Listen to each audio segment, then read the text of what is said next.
Emergenza coronavirus, Zaia la prossima settimana sarà una delle peggiori, l'intenzione è quella di rinnovare le ordinanze restrittive in scadenza il 3 di aprile. Nelle case di riposo la situazione è più preoccupante, la Regione è pronta a dare una mano alle strutture nonostante il loro carattere privato o di IPAB, in arrivo operatori dei CEOD. Le aziende messe in crisi dall'emergenza potrebbero diventare terreno fertile per le infiltrazioni mafiose, l'allarme dell'assessore regionale Marcato. Attività ferme, stipendi in fumo per le categorie, il rischio vicinissimo di una bomba sociale innescata senza iniezione di liquidità, si tornerà indietro di 40 anni. Altri 2 milioni di mascherine prodotte da Grafica Veneta in arrivo, il titolare Franceschi difende la qualità del prodotto e rivela gli USA ci hanno chiesto 500 milioni di pezzi. Il lupo fa strage di pecore, muli e anche cani, in Alpago il divieto di uscire rende ancora di più la zona terreno di conquista per l'animale. Come sopravvivere all'isolamento forzato lo abbiamo chiesto al direttore del Dipartimento di Igiene e Salute Mentale dell'ULSS 8. Bentrovati telespettatori di Antenna 3 Nord-Est per l'edizione regionale dei nostri telegiornali. In apertura c'è l'ormai consueta contabilità del contagio. Siamo in attesa del secondo bollettino ufficiale della giornata, ma il primo di questa mattina parlava di quasi 8.000 casi, 7.930 per l'esattezza, in aumento di 280 rispetto al report di ieri sera. Tra questi casi uno è stato evidenziato anche nel cluster di Vo, Euganeo, rimasto a zero per molti giorni. A Vo siamo a 85 casi, si contano purtroppo anche 20 decessi, le vittime totali raggiungono quota 362. I pazienti in terapia intensiva sono invece 344, 7 in più per l'effetto combinato di 4 dimissioni e di 11 nuovi ingressi. I pazienti in isolamento domiciliare su tutto il territorio del Veneto sono 20.000. Verona continua a essere la provincia più colpita, ma vi ripeto, siamo in attesa del secondo bollettino ufficiale della Regione che dovrebbe arrivare come di consueto nei prossimi minuti. E intanto oggi il governatore Zaia ha annunciato l'intenzione di prorogare l'ordinanza restrittiva sugli spostamenti, ma sentiamo le parole di Zaia. Oggi purtroppo dobbiamo dire che ognuno che si avvicina a noi può essere colui che ci manda in terapia intensiva. Dovete vederla così. Quando vedete una persona, vi do questa brutta suggestione, vedetevi già col tubo in bocca. Usa un'immagine volutamente forte il governatore Zaia, del resto il weekend sarà fondamentale per capire se ci sarà l'agognato punto di svolta previsto dai modelli matematici, quegli stessi modelli che per la prossima settimana prevedono un picco. La prossima settimana per noi sarà determinante, cioè sarà la settimana che ci darà la direzione. La prossima settimana, tutta la settimana ci darà una direzione ed è fondamentale che osservare con attenzione la prossima settimana. Per questo io vi prego di stare a casa questo fine settimana, anche perché questo ci aiuta a capire. Dopodiché la mia ordinanza, vi ricordo, è valida fino al 3 di aprile e cercherò di rinnovarla ancora. Già l'obiettivo è quello prorogare le ordinanze regionali restrittive in scadenza il 3 aprile, superando il veto introdotto dall'esecutivo nazionale sui provvedimenti delle regioni. Questo fine settimana farò in modo di rinnovare le restrizioni, se ci riesco, quindi proporrò e vedremo di capire col governo, visto considerato il DPCM ultimo fatto, di riproporre le restrizioni. Mi spiace per i veneti, ma io devo tutelare l'interesse e la salute dei veneti. Questa è la prospettiva nelle ore in cui il governo ha consentito la riapertura dei vivai. Io non la condivido sta roba, non la condivido. Cioè lo slogan deve essere meglio una primula o una terapia intensiva, fate voi. Limitare gli spostamenti, l'imperativo, da qui il messaggio alle forze dell'ordine. Faccio appello ai prefetti e alle forze dell'ordine di essere assolutamente ferrei. Vi ricordo che non c'è più il tema del penale, adesso sta diventando un problema pecuniario. Un consiglio arriva anche agli anziani che usufruiscono delle consegne a domicilio. Ma se vi fate portare la spesa, come lo dico ai miei genitori, ve la dovete far lasciare fuori dalla porta di casa, non fare una partita di chiacchiere con chi vi ha portato la spesa, e se no non funziona. Infine la metafora che racchiude la sintesi di questi giorni, preoccupante ma nitida. La prossima settimana avremo le turbolenze in volo. Io ve l'ho detto fin dal primo giorno, aeroporto di partenza, aeroporto di arrivo. Noi vi portiamo dove dobbiamo andare. Sappiamo che atterreremo, però sappiamo che di mezzo avremo tanto brutto tempo e la prossima settimana sarà una delle peggiori. Ma la fotografia più dura e tragica arriva dalle case di riposo. Oggi sempre Zaia ha annunciato che la Regione inizierà ad attenzionare le strutture nonostante il loro carattere privato o di IPAB. Inoltre saranno impiegati operatori dei CEOD per sostituire quelli in quarantena. Gli anziani delle case di riposo di tutta Italia stanno pagando il prezzo più alto in questa emergenza. Stiamo parlando di 200 strutture in Veneto, 32.000 ospiti. I dati, che risalgono ormai a 3 giorni fa, parlavano di 336 pazienti, 221 dipendenti positivi al Covid-19, 30 vittime, 11 nel Trevigiano. Un numero tragicamente salito con i 7 anziani deceduti ieri a Merlara, gli altri 8 a Villa Bartolomea nel Veronese. Strutture che non si possono fermare nonostante i contagi, perché sono casa per tanti altri anziani veneti che stanno bene, ma che in queste ore stanno facendo i conti con una drastica riduzione di personale e l'assenza dei familiari.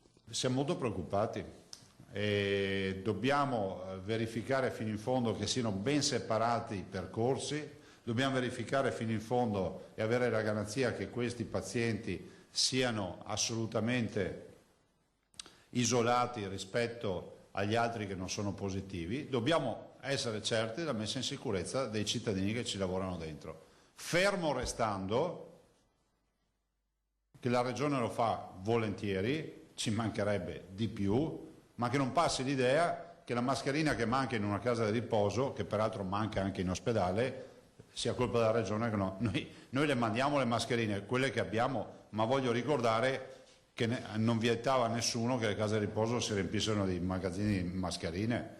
La Regione sta prendendo in mano anche questa situazione, nonostante il carattere privato delle strutture, in alcuni casi pubbliche, IPAB, oppure di proprietà comunale gestite dalle cooperative.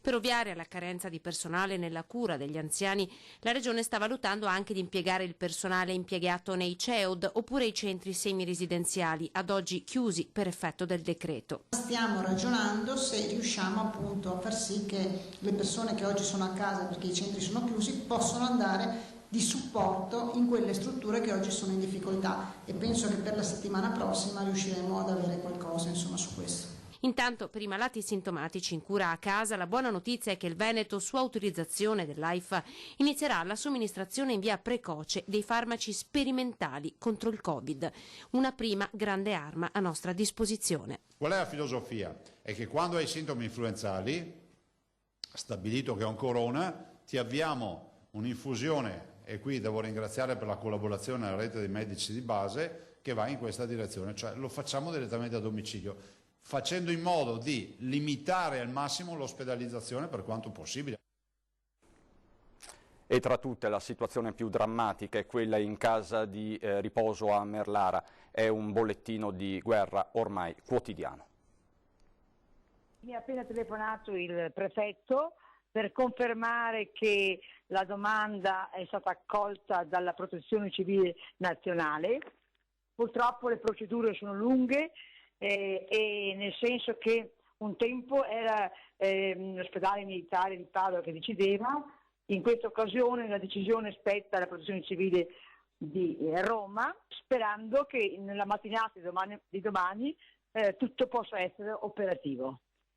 Ecco, quindi potrebbero arrivare domani, insomma. Potrebbero arrivare domani. La notizia era attesa. Già venerdì il prefetto di Padova, nei continui contatti con il sindaco Claudia Corradin, aveva garantito che qualcosa si stava muovendo. Così è stato, ma con i tempi che non sono quelli dell'emergenza che stanno vivendo gli anziani ospiti rimasti nel pensionato di Merlara e i pochi operatori che li stanno seguendo. Sono già 8 giorni che stiamo lottando per avere questo, visto e considerato che per altre vie, le abbiamo tentate tutte, non è stato possibile avere personale a disposizione, perché purtroppo anche gli ospedali hanno bisogno, e quindi le persone qualificate in questo senso sono dirottate verso le strutture ospedaliere e qui bisogna arrangiarsi. Intanto si allunga l'elenco di chi non ce la fa a sopravvivere. 4 persone sono morte nelle ultime ore, 1 in struttura, 2 anziani in ospedale venerdì, l'ultimo in casa di riposo poche ore fa.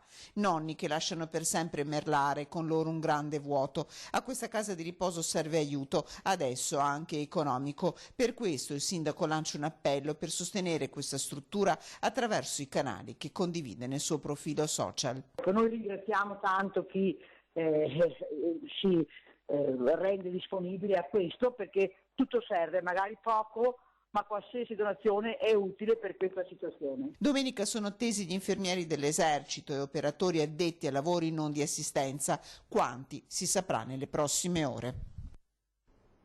E a Monselice, sempre in casa di riposo, un anziano si è tolto la vita. Una tragedia nella tragedia, in un momento in cui nel cuore di tutti ci sono i nostri anziani. Un uomo di 87 anni, nativo di Solesino, si è tolto la vita nella notte all'interno del centro servizio anziani di Monselice. Secondo una prima ricostruzione, l'uomo avrebbe avvicinato una sedia alla finestra e poi si sarebbe lasciato cadere nel vuoto. Inutili gli immediati soccorsi prestati dagli operatori presenti. Sul posto è arrivata anche l'ambulanza e i carabinieri della locale stazione. Nella struttura da qualche settimana si lotta contro la presenza del virus Covid-19, ma niente lasciava presagire una cosa simile e il dolore è grandissimo. È una storia di collaborazione tra case di riposo, tra operatori sociosanitari, arriva sempre dal Padovano, da Noventa Padovana. Non si sente un eroe e soprattutto non vuole che siano diffuse le sue generalità. Ma colpisce la generosità e il coraggio di questa donna, operatrice sociosanitaria nella casa di riposo di Noventa Padovana, che ha risposto sì alla richiesta fatta dalla direzione.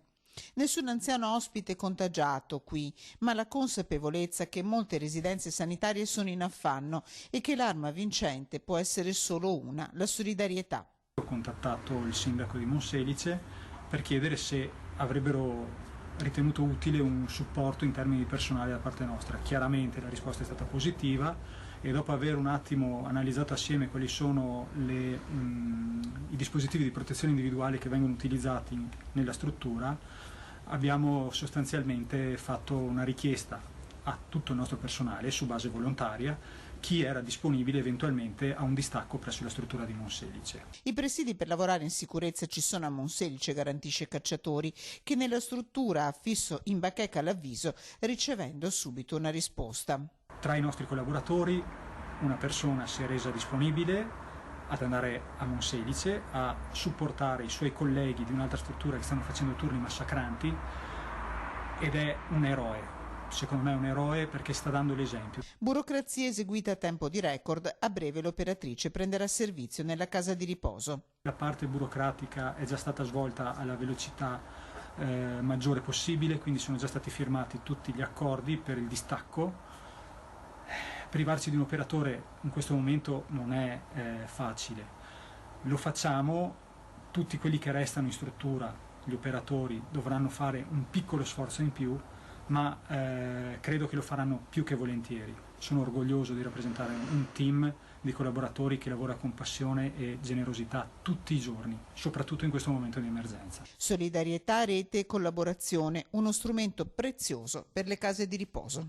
Le strutture sono in grado di far fronte all'emergenza, soprattutto se fanno rete, cioè in maniera generosa e solidale le strutture che non hanno casi di contagio devono cercare di supportare quelle più in difficoltà.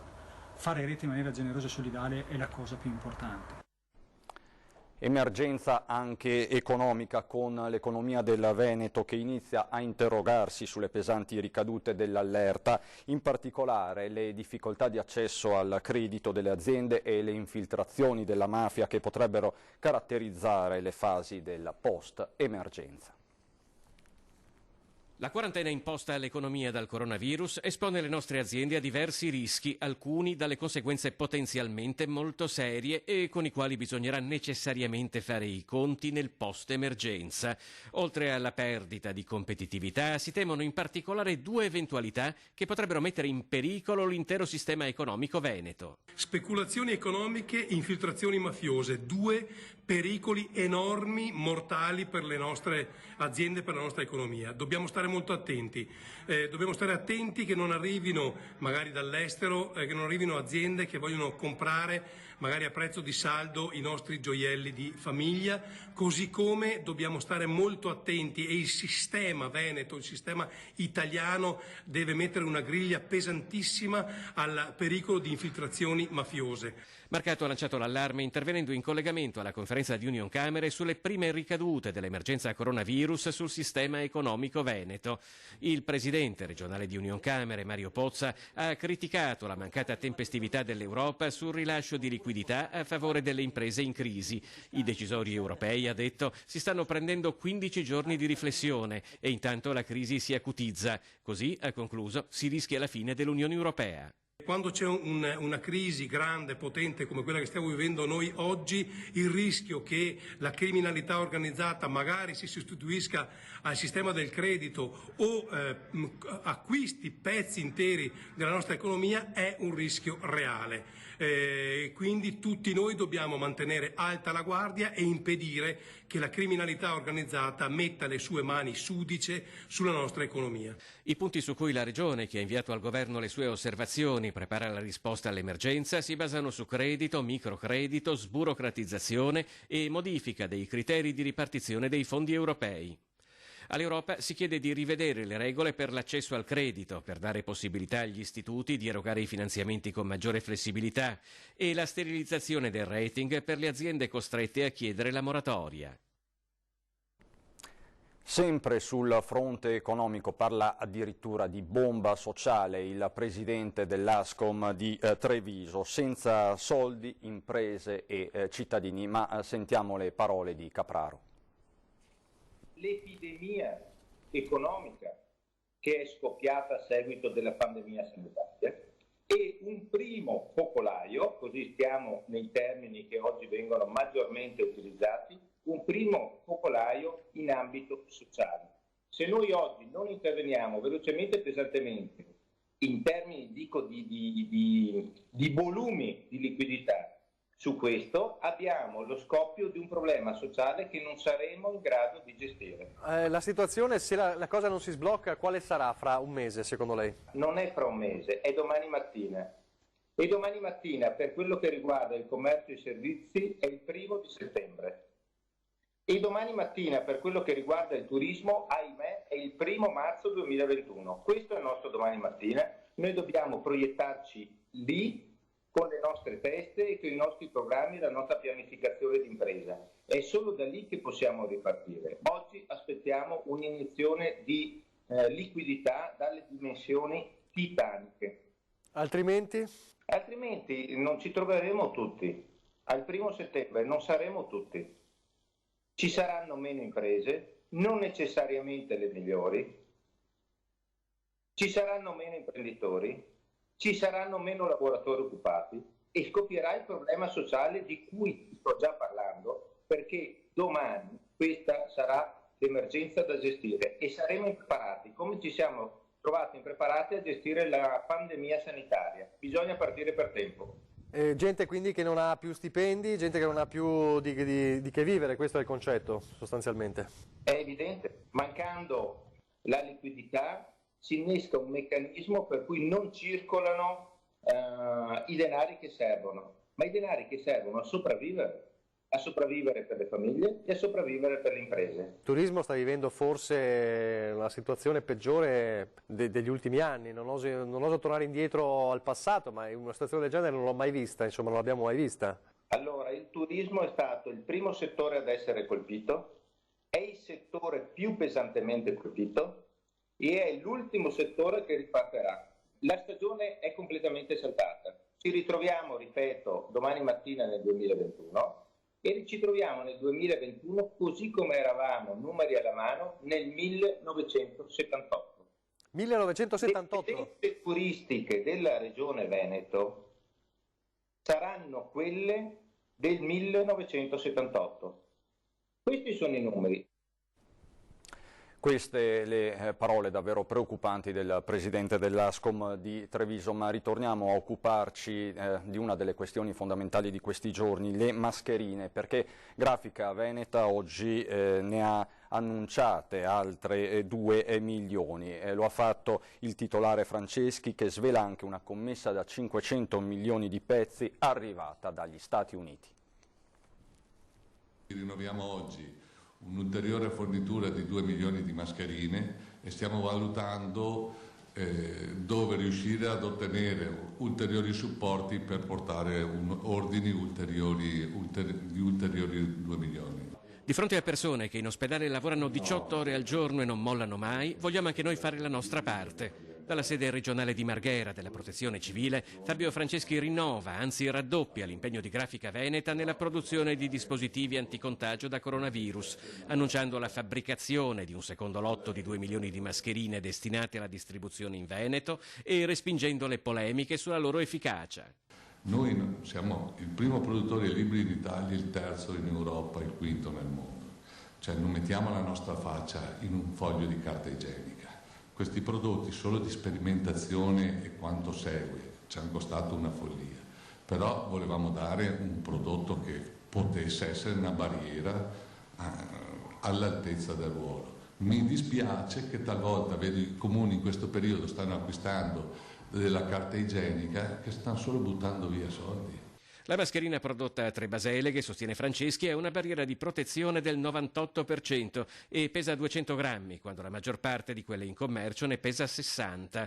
La si potrebbe definire mascherina chirurgica, conclude. Le manca solo la certificazione, tanto che richieste di rifornimento sono arrivate da Spagna, Francia e Inghilterra, ma soprattutto dagli Stati Uniti, verso i quali partiranno diversi milioni di mascherine fabbricate in Veneto. È una mascherina che ha una barriera al 98%, quindi la si potrebbe tranquillamente dichiarare mascherina chirurgica di primo livello, però manca la certificazione. Anche noi ha fatto un po' male vedere che più di qualcuno diceva che era un pezzo di carta. Se il nostro è un pezzo di carta, il 97% dei prodotti che sono nei supermercati avete già capito che cos'è. Di loro ce ne hanno chiesti 500 milioni, però... No, aspetti, 500 milioni un editore e adesso produrremo qualche milione per gli uffici, ma non è il nostro lavoro, dicevo, ecco. E per noi adesso c'è la pubblicità, a dopo.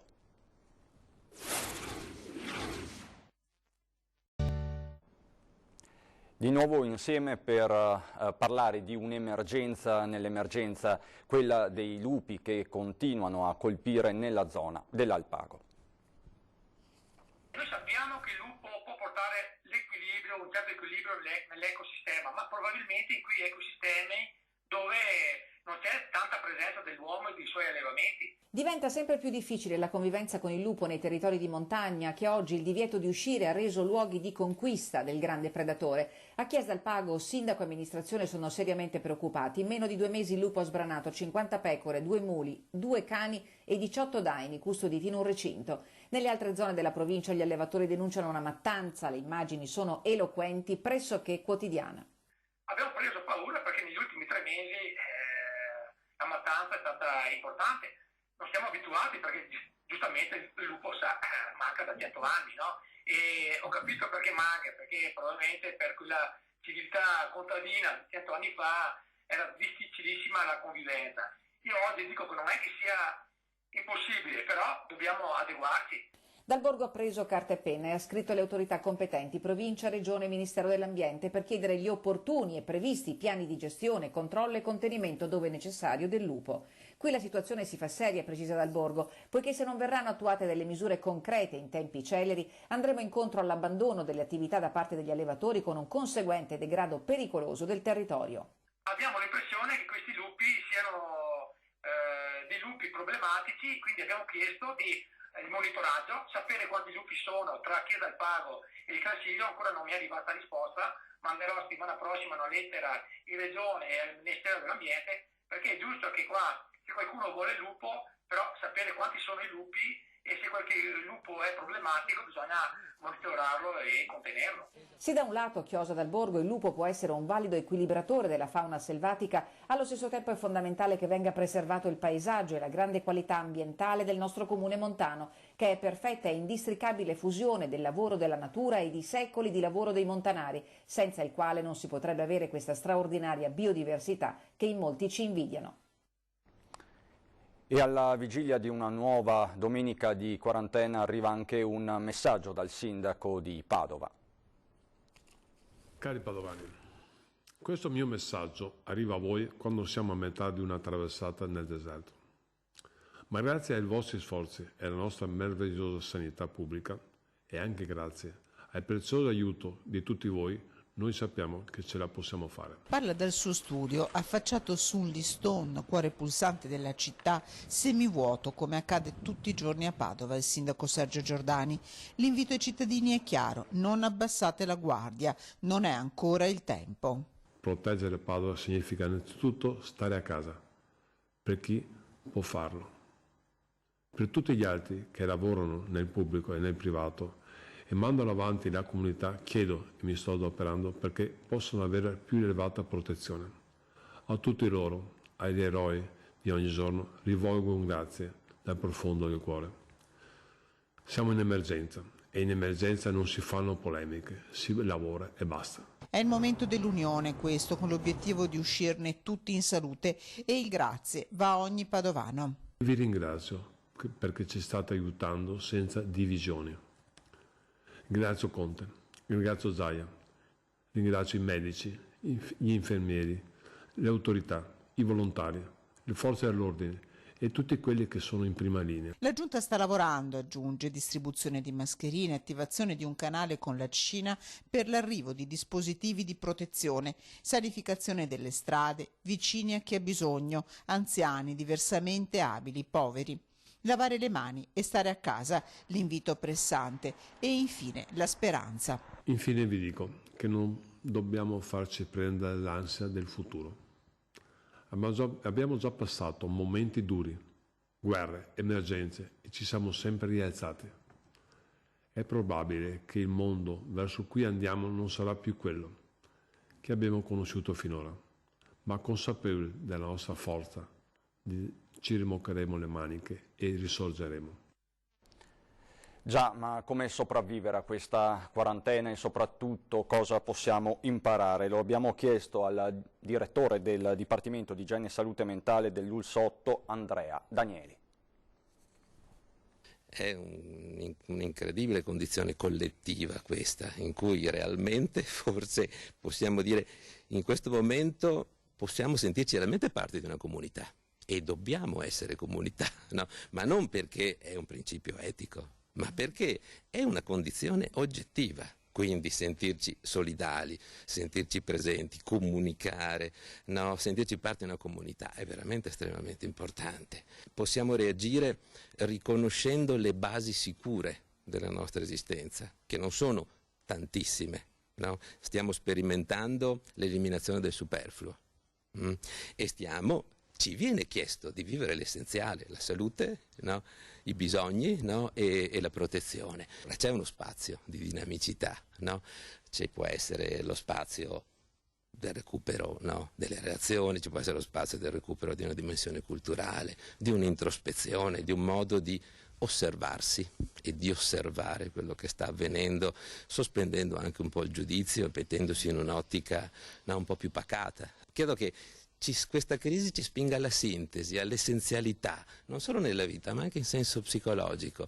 E quindi credo che nel dramma, no, sia un'esperienza che potrebbe, ecco, io non credo che necessariamente un problema diventi un'opportunità positiva, però sta a noi, no, prendere tutto quello che ci capita e farne l'uso migliore che possiamo. Intanto torna l'ora legale. Questa notte le lancette dei nostri orologi dovranno essere spostate in avanti di un'ora dalle 2 alle 3, gli smartphone lo faranno in maniera automatica, si perderà sì un'ora di sonno, ma in cambio si potrà godere di un'ora in più di luce la sera. L'ora solare ritornerà domenica 25 ottobre. Adesso per noi ci sono le previsioni del tempo, grazie per l'attenzione, buona serata.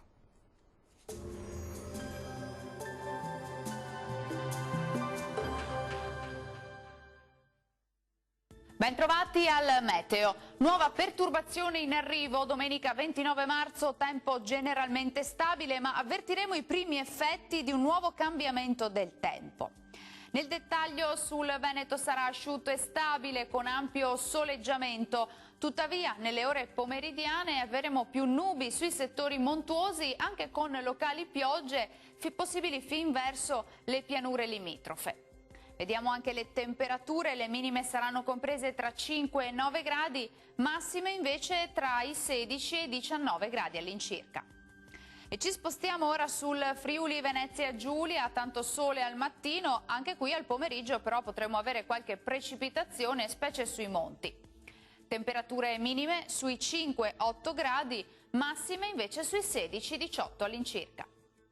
Uno sguardo infine alla situazione del Trentino Alto Adige, anche qui inizialmente avremo bel tempo, poi il tempo peggiorerà con rovesci un po' dappertutto. Temperature minime tra 5 e 6 gradi, massime sui 19. Dal meteo per ora è tutto, vi auguro un buon proseguimento in compagnia di Antenna 3. Arrivederci.